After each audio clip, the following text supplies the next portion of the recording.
Assalamu alaikum wa rahmatullahi wa barakatuhu. Bandiraɓe sehilaɓe janggiyankoɓe, en garti kadi e windande men hande wonande ɓe jiyata bindi ɓe ñaguinoɓe yo balle mbatta e yiide bindi.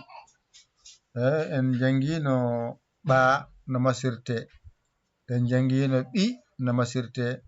Hande kadi oɗon kolle no ɓe no e o natirte hen. On kollama ɓa o no a natirte hen, on kollama ɓa o no i natirte hen. Hande kadi oɗon kolle no e o natirte hen. Tawde a faami no a o, a faami i o tan, e o tampintama. Wadde mi wino on ɗum ɗo woni ɓa mawɗo, ɓa tokoso. Gasi ko jangete ɓa e hewde ko ɗo tan haaɗi. Ganda ɓa mawɗo ko ni wayata, ganda ɓa tokoso ko ni wayata. O so ɗiggi tan a sirti e majjere ɓa. O ɓa noon en masinomo to banggue a, en masinomo to banggue i. Hande kadi eɗen masamo to banggue e. O waylotako, ay ɗo ko ɓa kono mo wonde e wadde wiyete ko ɓe. Garan pooɗenmo mbiyen ɓe.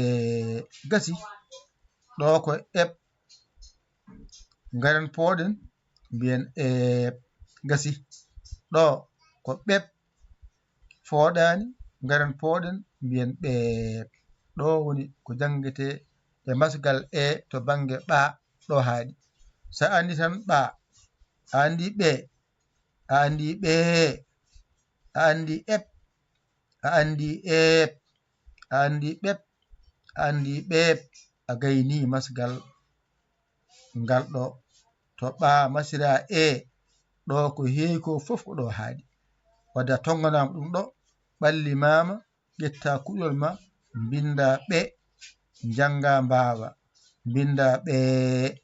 Hankkadi mbiya ɓe fooɗani, mbiya ɓee ene fooɗi, mbiya ɓe fooɗani, ɓee ene fooɗi. A ɗiggini gara eb, mbiya fooɗani, eb ene fooɗi, mbiya eb fooɗani, eb ene fooɗi. Gara ɗo mbiya ɓeb fooɗani, ɓeeb ene fooɗi. Hankkadi noon ganda ko ɓa o so wonde e tan ko ɓe mbiyanmi so fooɗani. Mi anda ɓa o so wonde e poɗɗo ene fooɗi, mi fooɗa mbiya ɓee. Ay ɗo ko e o adi, eb fooɗani, ɗo ne fooɗi ko e. Wadde mi fooɗi mi wiya eb. Ay ɗo ko ɓeb, ay ko e o fooɗani, ɓeb, ɗo ne fooɗi mi wiya ɓeeb.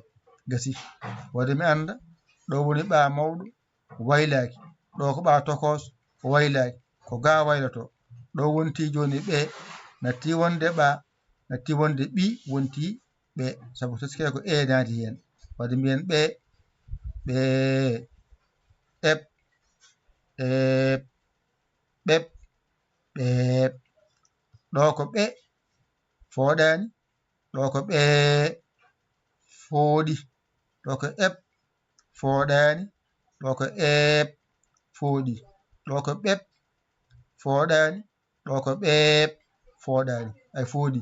Ɗum ɗo sa waɗi tan kadi a sirti e nde ɗo majjere. Jangde saɗani, teskuye wiyete jangde. Kala ɓurɗamo wawde teskade ɓuranma wawde jangde. Teskoɗa ɗum woni ɓa mawɗo, teskoɗa ɓa tokoso. Gasi kala ko jiimi no wayni ko ɓe wiyete teskuye addata ɗum. Mi anda kala ko wayni ko ɓe wiyete teskuya. Kala ko wayni eb, kala ko wayni eb, kala ko wayni ɓeb, kala ko wayni ɓeeb. Gasi ɗo tan wayɗo tan ene famɗi e yiyande, kono sa haalanama ko windete bindi an ne heewi.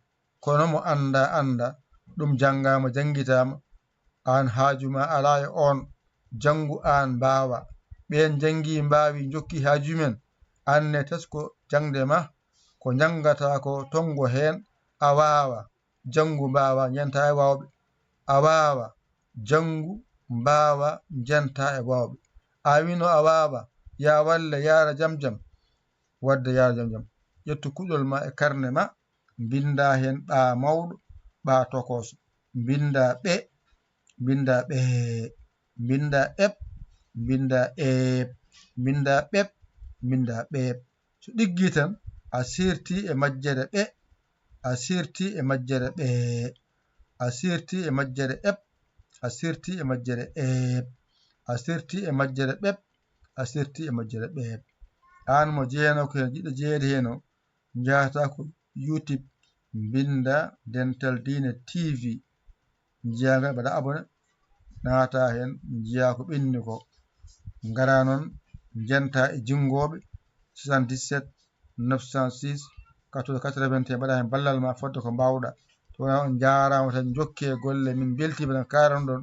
ɗum nafata jangde nde nafata jangguinowo o nafata jangde nde nafata jangguinowo o wadde balle jingge duuse balle jingge duuse ƴette kuɗi mon e karneji mon mbañoto ɗon janggon ɗigga so yiɗa ɗon ko jeyte WhatsApp to yaadu 77 to 906 481 jaaha toon jenta e wonɓe less ɓe eyyi ko ɗo kaɗɗen kadi ha kadi gongol inchallah jokken goɗɗum ko musidɗo mon guiɗo mon saabu Allah Yaya Ly Kala Sénégal alhamdulillahi rabbil alamina on jarama wassalam